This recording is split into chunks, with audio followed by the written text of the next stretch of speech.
Pertanyaannya adalah gimana cara menghadapi permasalahan yang kita merasa tidak mampu menghadapinya. Yang pertama, bedakan antara tidak mampu dengan merasa tidak mampu.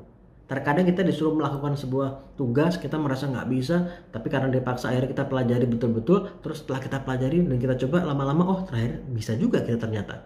Jadi beda antara merasa tidak mampu dengan tidak mampu. Nah, kemudian ini juga pentingnya untuk menanamkan keyakinan bahwa kita akan bisa. Kita bisa atau kita akan bisa. Karena keyakinan kita yang akan menentukan seberapa banyak kita akan mengakses potensi kita. Potensinya ada, tapi kalau kita udah merasa nggak akan bisa, ya kita nggak akan mengakses potensi kita yang ada dalam diri kita ini, dan akhirnya kita nggak berusaha maksimal, dan akhirnya hasilnya juga gitu-gitu aja, nggak maksimal atau bahkan nggak berhasil.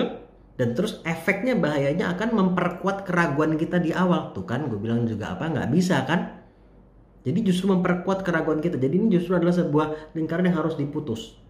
Dan buat gue pribadi, kalau buat gue salah satu sebagai seorang muslim, salah satu yang gue pegang juga adalah firman Allah di surat Al-Baqarah bahwa Allah itu tidak akan memberikan beban kepada hambanya yang melebihi kesanggupannya. Artinya apa?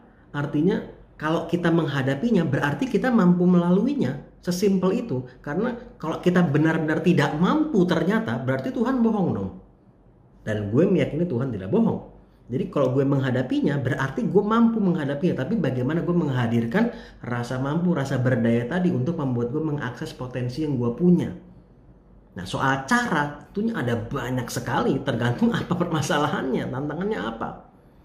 Tapi sebelum bicara soal strateginya, caranya, tekniknya gimana, tanamkan dulu itu, belajar menanamkan itu agar kita juga semakin bisa mengakses potensi dalam diri kita yang sebetulnya sangat luar biasa. Mudah-mudahan bermanfaat.